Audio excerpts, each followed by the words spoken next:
your trust rating is significantly lower than that of Vice President Sara Duterte and former President Duterte. And the previous surveys also showed a pattern of decline in your ratings. Can we get a Wait, comment? what survey? Pulse Asia, sir. Pulse? Yes. Uh, Can we get your comment on that? Madami pang survey, just don't base it on one. Sir, follow-up lot. How do you plan to arrest yung decline in your surveys? That Well, again, let's look at other surveys before we know your source. Interior. At medyo nagkaskapol nga po, nasaktan si Attorney Sera. Ngunit nandun naman po sila at sa kasalukuyan po ay ang pagkaalam ko po, as of our latest information, ay naroon pa rin po sila sa compound ng Ministry of the Interior. At nung inaresto po, wala naman pong ipinakitang warrant o kahit anong basihan in writing kung bakit po siya inaaresto. Na magpipetisyon o magkokomento o magpapile ata sa COMELEC ng complaint ay natalo dahil daw dinaya. Totoo? Natatawa ang ilang netizens dahil sa kabila ng pagkatalo ni Beshi Franz Castro ay nasa ika-40th na ito sa pagkasenador ay nakuha pang manawagan ng investigasyon sa sinasabi niyang dayaan sa halalan 2025. Yes. Magandang hapon muli sa ating mga kasama. Nandito na naman si Kuya Goods nagbabalik. At syempre, kung di ka pa nakasubscribe, pa-subscribe na lang po at hit mo na rin yung bell para lagi kang updated sa ating mga video. Nabalitaan nyo na. Walang warrant of arrest at agad-agarang sa pilitang kinuha. Anak ng tipaklong, ito na ho ang isang mabigat na magiging problema kung sino man yung nagpakana at nag-utos, meron hong asylum. Granted yung asylum ng tao. Ibig sabihin, hindi mo pwedeng kunin. Pinayagan niya ng isang bansa dahil nag-grant yung asylum niya. Mantakin nyo, arestuhin. Inaresto na nga mga kasama. Pero, palagay natin, hindi ata papayagan makalipad Hindi ko pa lang sure, hindi ko sure. Antayin na lang natin. Pero may mga pag-uusap dito, may balita rito mga kasama, na andun pa rin. 5 hours ago, binalita rito na hindi pa rin naililipad si Congressman Tebes. Oo, meron asylum, nag-grant yung asylum ng tao. Ang alam natin sa pag nagkaroon ka ng asylum, hindi ka mapapa-deport o hindi ka mapapa-uwi hanggat hindi pa natatapos yung sigalot sa iyong buhay. Ganun man yon. Pero nakalike ka na ba? Siyempre, like mo na yung video natin at share mo na mga kasama. At kung bago ka pa lang, yan, huwag mo kalimutan mag-subscribe, i-bell all nyo, at para nakatanggap ka ng notification. Eto na. BP Sara, di kinaya ni Bongit-ngit. Bakit? Nagpalusot na tanggihan daw ang kondisyon ni BP Sara para makipag-ayos. Hindi niya talaga i-accept yun. Alam niyo bakit? Mapapahiya ang mama.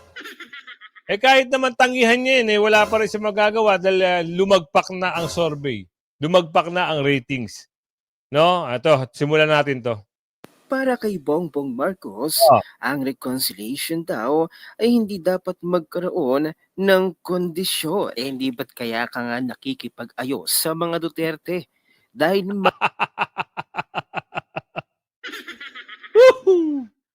Anak ng bugi, Ganun ba yon? Ang reconciliation parang wala lang. Ayon sa'yo. Hindi natin alam sa iba. Pag ikaw nakikipagsundo, dapat makikipag-deal ka. No? Ayun ang sabi. Kung magaling ka, kailangan alamin mo kung ano yung kondisyones. may nagawa kang kasalanan sa kanila. Abay ang lagay ay dapat okay lang sa mga Duterte at sa Kingdom of Jesus Christ at sa Davao City ang ginawa nito ni BBM. Ang ginawa niya sa pamilyang Duterte. Abay tila napaka-ingrato. O basahin natin ang sabi niya. No. That's not how reconciliation works. You don't put conditions to reconcile. When you want, if you are sincere, you want to reconcile, let's sit in front of ano ba talaga ang problema? Paano nangyari ito? Tanggalin natin ang problema. Wow nga naman daw. Matapos ngang ipalibing ng dating Pangulong Duterte ang tatay ni BBM sa libingan ng mga bayani, Itong si BBM daw, ginawang impyerno ang buhay ng mga Duterte. Hindi ka na nahiya. Pinalibing ni Tatay Digong ang iyong pader. Tapos ngayon, sabi sa video, ito lang ang isusukli mo. Tapos hindi mo pa magawa yung pakikipag-ayos? Ikaw pa ata nagmamataas. Tinulungan ka na ng Duterte. Tinulungan ka ni Bibi Sara manalo. Maging presidente. Dati nga hindi ka nga manalo eh. Dahil nauto nyo si Bibi Sara. Ayan. Pero ngayon, sabi nga ni Tatay Digong dati kung nakinig lang si Bibi Sara, kung nakinig ka lang sana, di sana walang problema. Kaso ayan, anong gagawin natin dyan? Ito, tuloy natin. Katapos, ang sasabihin niya, dapat daw walang kondisyon kapag nakikipag-reconcile. Ano yan? Sorry lang? Ang Kaya nga. lagay, dapat okay lang sa kanila ang ginawa mo sa pamilyang Duterte, sa Davao City, and sa Kingdom of Jesus Christ. Napaka-ingrato mo, Bongbong Marcos. Pinalibing ang tatay mo at niloklok ka sa palasyo. Tapos ikaw, ginawa mong impyerno ang buhay nila. Tapos sasabihin mo, dapat walang condition. Ano yan? Nagsorry ka? Kailangan tanggapin? At hindi Kaya nga lang yan. Ang kapal ng mukha. Nireject daw ni BBM ang kondisyon ni Vice President Sara. Eto, gusto nyo mapakinggan kung ano yung sinabi. Ano yung sinabi rito? Pakinggan natin para mas maganda. Kayo na ho ang bahalang umintindi. Eto, mahaba-habang 1 minute and 10 seconds. I-play natin tapos balikan. Tuloy muna kaya natin to. Talagang nireject bakit ayaw mo talagang tanggapin? Ikaw ang unang nagsabi na reconciliation, pakipag-ayos, pero ayaw mo naman tanggapin yung mga kondisyones. Unang-una lang, ang kagustuhan ng taong bayan, ito, mapauwi si Tatay Digong. Kita mo nga, nasa Qatar si Ate Amy. Diba? Ano sabi? Sabi ni Bibi Sara, susunduin si Tatay Digong. Diba? Buti pa si Ate Amy, yung utang na loob, doon pa rin. Kahit na anong kabulustugan ang naririnig patungkol sa mga, diba? Kayo-kayo lang masaya kayong tatlo. Pero si Ate Amy, saka si Bibi Sara, ayun ngayon, mas masaya sila ngayon dalawa. Magkadikit na magkadikit. Nako. Pagdating ng panahon, yan. Baka naman bawi-bawi. Bawi-bawi. Laban-laban. Ganon. Baka merong ganong issue Kasi, kayo nagsimula ng ganyan reconciliation. Kayo nagsimula, di ba? Dapat, sinaayos mo na. Binigay mo na yung best mo. Tapos eto, bawi-bawi. Unang-una sa lahat, wala sa mga Duterte ang nagbigay ng kondisyon. Pangalawa, ang sabi nga ni Vice President Sara, hindi siya nagpapaareglo. Wala kang kailangan i-reject. Noon, una pa lang, ikaw na ang rejected. Grabe naman, hindi nga nagpapaareglo si Vice President Sara, sa kanyang bibig na mismo nang galing yan. Anong i-reject mo, BBM? Mukhang may saltik talaga sa ulo. Mukhang magaling din sa pagtatahi ng mga istorya. Hindi ba't itong si Alam nyo naman.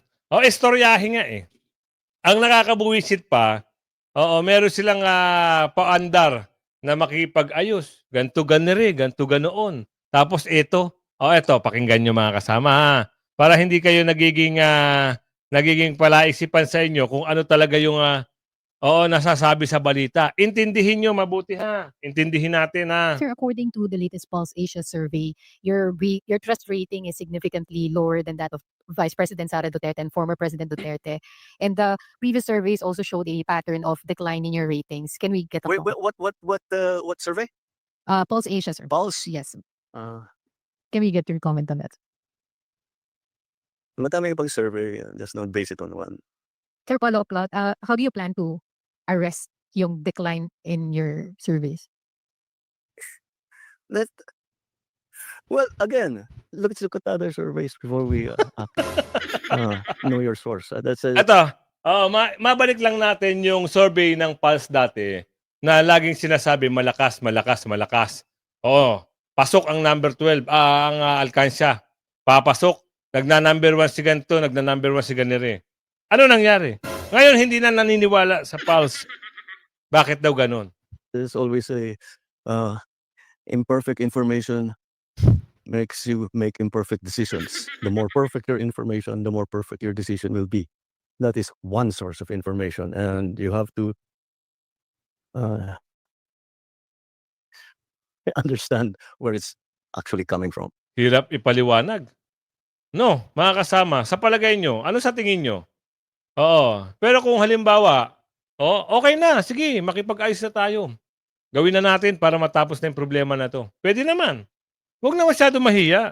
Kasi si Bibi Sara nga, hindi naman ganun eh. Magpakatotoo lang, okay na. Tsaka alam naman natin, talagang gamit na gamit si Bibi Sara pagdating nung halalang 2022. Gamit na gamit. Ngayon, dahil sa tulong ngayon ng kapatid mo, kapatid mo ngayon nag-aayos ng problema niyo eh. Ayun, magkasama sila sa Qatar. Susunduin na si Tatay Digong. Ayun ang sabi sa video. Inaasahan din namin yun na umuwi si Tatay Digong at sunduin na nga. Dahil nananabik na ang taga Davao, hindi lang taga Davao, taga OFW. Yung Maynila, sabihin natin na hindi solid kasi maraming mga yung mga kampo ng mga yung mga taga Bisaya, yan solid yan. Mindanao solid yan. Pero sasabihin ko sa inyo, kayo mga naniniwala sa mga bulager, pag naging presidente ang mga taga Mindanao, the best. Kasi alam nyo nangyayari dito sa mga politician na mahilig sa mga pirma-pirma, umaasa sa kaba ng bayan, wala na talaga. Wala ka nang aasahan dyan. Pero sa mga taga Mindanao o Bisaya, talagang solid ang serbisyo niyan. Tapat! Ito, pag-usapan natin. Inaresto ito si Congressman Tevez. May asylum ang tao. Bakit aarestuhin? Tignan natin sino magbabalita dito.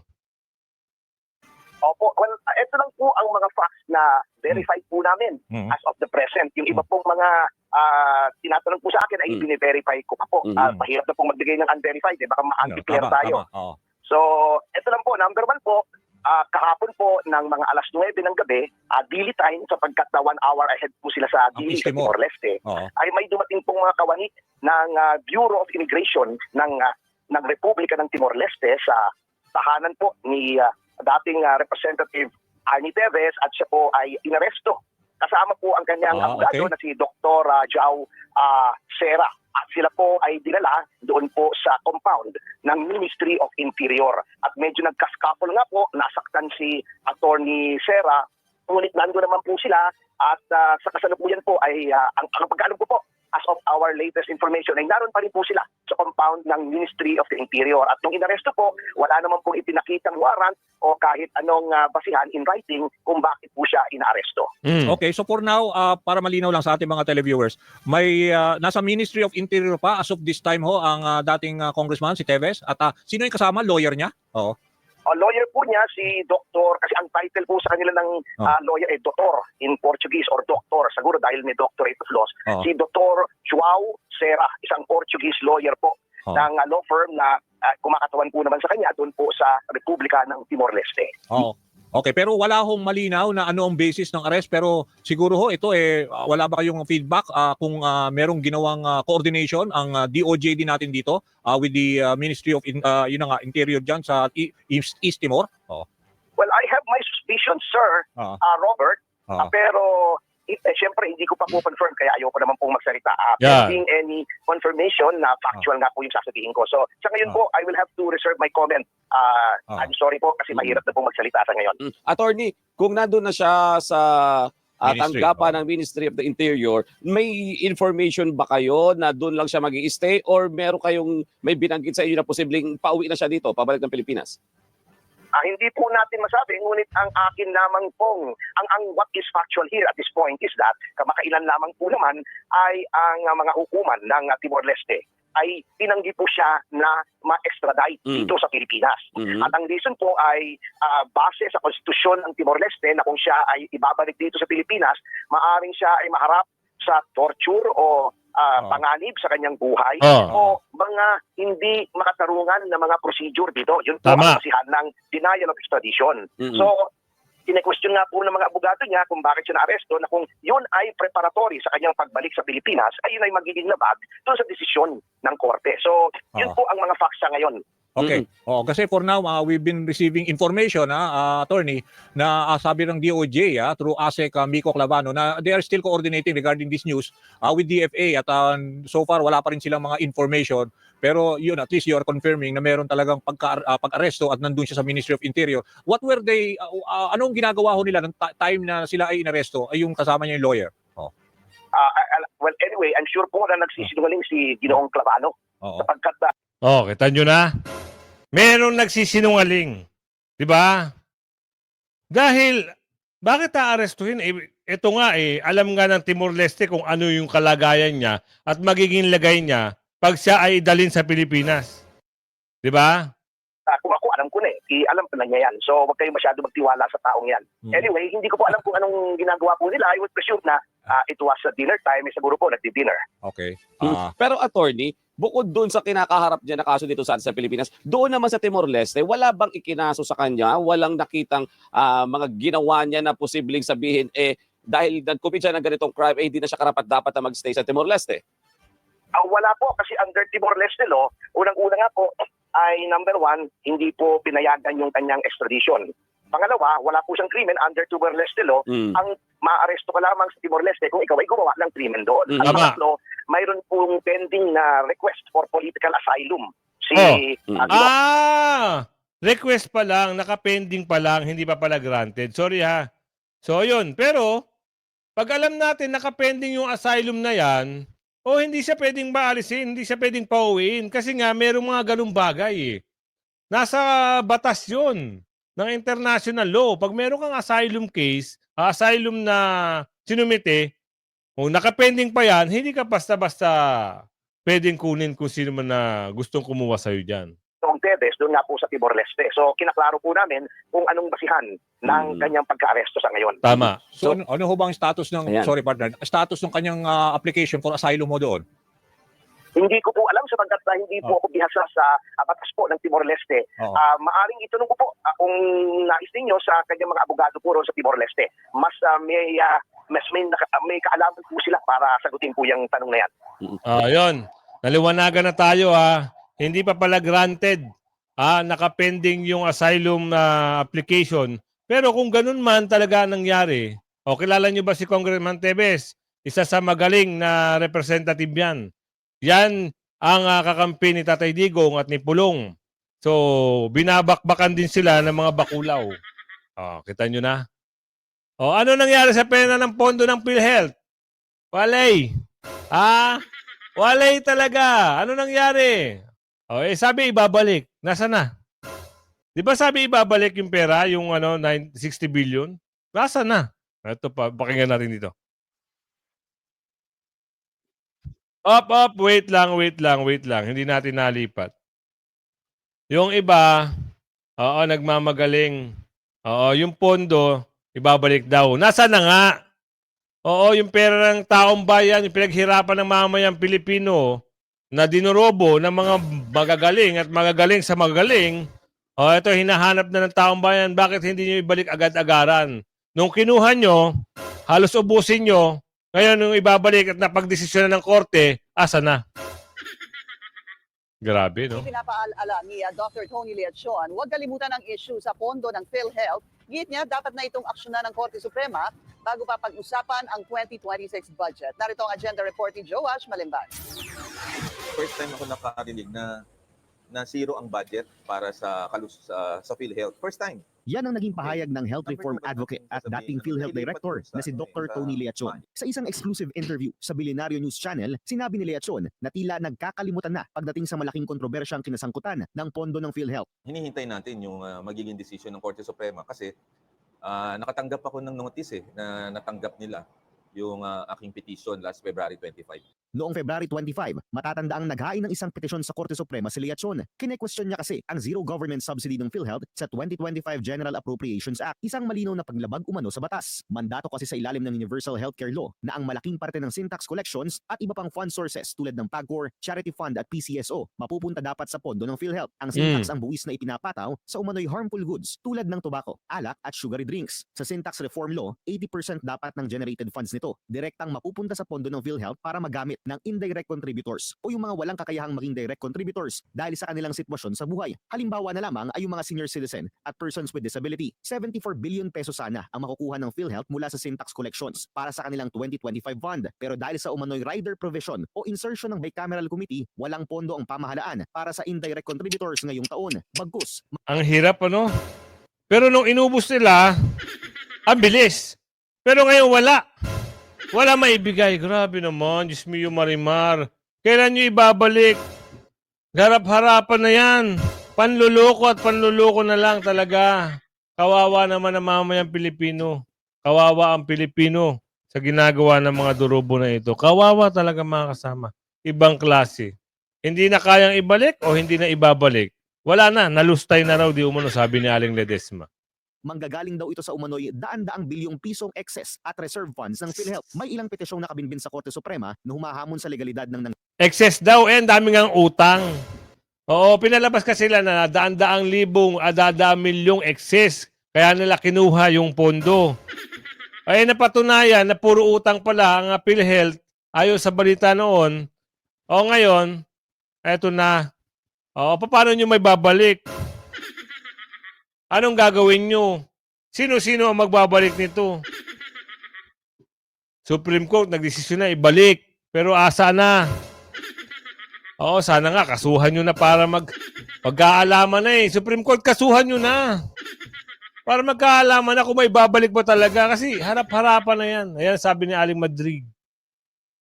nangyaring kontrobersya sa GAA. Kabilang na riyan ang inihain ni na former Executive Secretary Vic Rodriguez, Isang Bayan Coalition at Teachers Dignity Coalition. Noong April 24, naghain ng isang motion for consolidation ng Office of the Solicitor General para sa mga petisyong ito. Nitong May 15, naglabas ng isang resolusyon ng Supreme Court na approved ang consolidation at moved to May 27 or any later date convenient to the court ang oral arguments ukol dito na dapat ay sa May 19 sana isasagawa. Sa kabila nito, naiwan ang petisyon ni Leachon na nakafocus sa PhilHealth. Sa dokumentong ibinigay sa Billionaire News Channel, nagsumite na rin ng kanyang urgent motion for consolidation si Leachon noong May 19. Nakapagtataka raw kasi na ang kanyang petisyon lamang ang naiwan ukol sa kaparehong issue at kaparehong respondents. Well, yung petition ko napakahalaga. Kasi kung isosole yung 60 billion, tapos yung pinagkait ng government na 74 billion, na dapat subsidy yun pero wala eh. Tuloy. i-add mo yon 60 billion plus 74, almost 130 billion. Noong nakaraang buwan, concluded ang naunang oral arguments ukol naman sa 60 billion peso fund transfer. Ang saklap, di ba mga kasama, kinuha na muna ng 60 billion, yung 74 billion na dapat ibibigay mo sa pondo ng PhilHealth ay hindi mo binigay, nadamay pa yung 60 billion na. Grabe, di ba? O eto, matindi. Andito na naman sila, nadaya raw. Kayo ba, naniniwala kayo sa mga drama nito mga ito? Nadaya raw sila mga kasama. Talagang sobra daw ang pandaraya sa kanila. Ha? Mananalo pa ba kayo? Eto kayo na bahalang humusga. Ito yung binabanggit ko noong nakaraang araw na magpipetisyon o magkokomento o magpapile ata sa COMELEC ng complaint. Ay natalo dahil daw dinaya. Totoo? Natatawa ang ilang netizens dahil sa kabila ng pagkatalo ni Beshi Franz Castro ay nasa ika-40th na ito sa pagkasenador ay nakuha pang manawagan ng investigasyon sa sinasabi niyang dayaan sa halalan 2025. Sino ba ang nadaya siya ba? Gusto yata ni Franz Castro ay siya ang number 1 sa pagkasenador o baka hindi lang niya matanggap na talo siya. Tama. Ayon sa ulat ay, ang mga mambabatas mula sa Makabayan Bloc noong Lunes ay naghain ng resolusyon sa House of Representatives para imbestigahan ang automated election system at iba pang isyu kaugnay ng 2025 midterm elections. Pinangunahan ni Kabataan Party List Representative Raul Manuel at ACT Teachers Party List Representative Franz Castro ang paghahain ng House Resolution Number 2291 na humiling sa Committee on Suffrage Sila yung bida-bida roon sa Kamara habang iniimbestigahan si BP Sara at Tatay Digong. Sila yun. Yung mga nagpabibo-bibo. Ngayon, eto, nagpapabibo-bibo na naman sila. Kahit na pang 40 na senador. Tapos kayo, andito na naman kayo, magngangaw-ngaw kayo, sabi yung dinaya kayo. Yung ang Duterte ni, diba, tahimik lang sila. Magpa-file sila ng reklamo, magpa-file sila, pero hindi sila papapreskon pa. Hindi na papa-interview, tahimik lang ang mga mama. Kayo, ngaw-ngaw kayo ng ngaw-ngaw. Papasimpatya kayo, wala naman sisimpatya, sabi ni Allen Dolores. na mamadaling magsagawa ng investigasyon sa umano'y maanomalyang sistemang ginamit noong kamakailang botohan. Nilalayon daw nitong maimbestigahan sa Kamara ang iba't ibang anomalya na kaugnay ng 2025 midterm elections. Kasi di porket meron na mga naiproclaim na mga nanalong kandidato, ipuput aside na natin ang maraming isyo kaugnay ng halalan, sabi ni Raul Manuel. Sa atin kasi kailangan pahalagahan yung proseso ng eleksyon. Kung hahayaan lang natin itong mga lumitaw na pagdidisenfranchise ng mga boto, yung mga hindi naman nag-overvote pero sasabihin ng makina ng Miro nag-overvote daw, paano na yung kasunod na eleksyon yung 2028 elections, dagdag pa niya. Sinabi ng mga mambabatas na ang pambansa at lokal na halalan sa Ano gusto nyo? Kahit hindi kayo gusto ng tao, gusto nyo manalo kayo? Ganun ba yun? Wow naman! Oo, kahit sawang-sawa na kayo, huwang-sawa na sa inyo ang mga kababayan natin dahil sa pinakita nyo sa mga Duterte, gusto nyo kayo pa rin ang piliin ng tao? Comment tayo mga kasama. Ano sa palagay nyo? Aabanti ba ang reklamo nito? Talagang gumagawa lang to ng ngaw-ngaw para mapansin na naman. Apply na lang kayo ng apply na lang kayo sa Kamara kung ano yung posisyon doon. No? Taga-deliver ng papel. Pero yung mga ginawa nyo noon, hindi na pwede. Tsaka tapos na ang karera nyo sa politika. Wala nang maniniwala. Ang layo ng diferensya. Oo, ang layo. Baka naghahabol pa rin kayo ng sahod, tsaka pondo. Hindi ho kayo mabibigyan dahil hindi naman kayo nanalo. Diba? Sa 2025 ay pinansan ng iba't ibang isyu, tulad ng mga teknikal na problema at di umano'y pagkawala ng karapatan ng mga botante.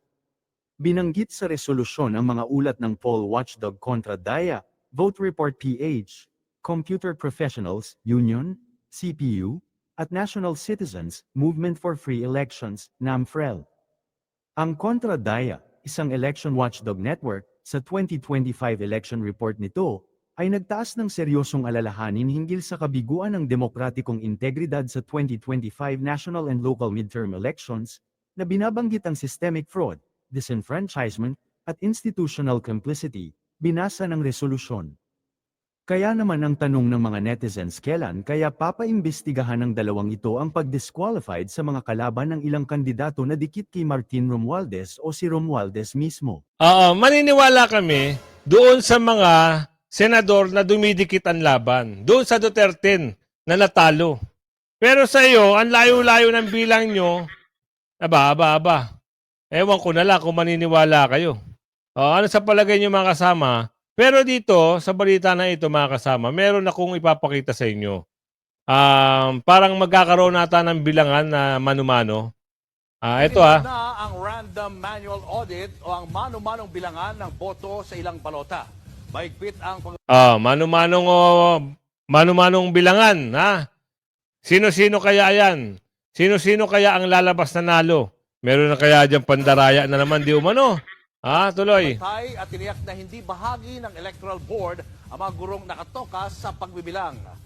Live mula sa Pasay, nasa frontline ng balitang yan, si Kari Kaitor. Kari, ilang ballot boxes na ba ang nabibilang dyan?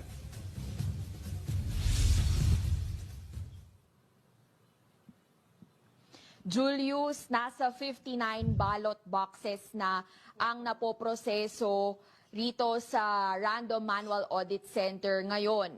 Pero klaruhin ko lang din na pinoproseso pa yan, ibig sabihin hindi pa tapos dahil nga kakasimula nga lang din. At sa ilang sadali ay inaasahan din natin na isasara na itong site nga ng RMA dahil 8 a.m. to 6 p.m. lang ang gagawin nilang proseso sa kada araw.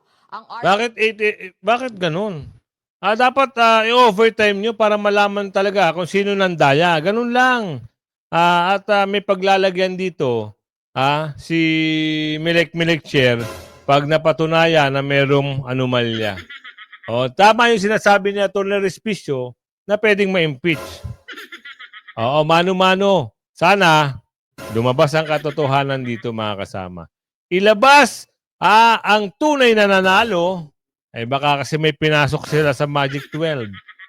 Diba? Baka may nakapasok na hindi nanalo. Aba, yun ay tinatawag na magic.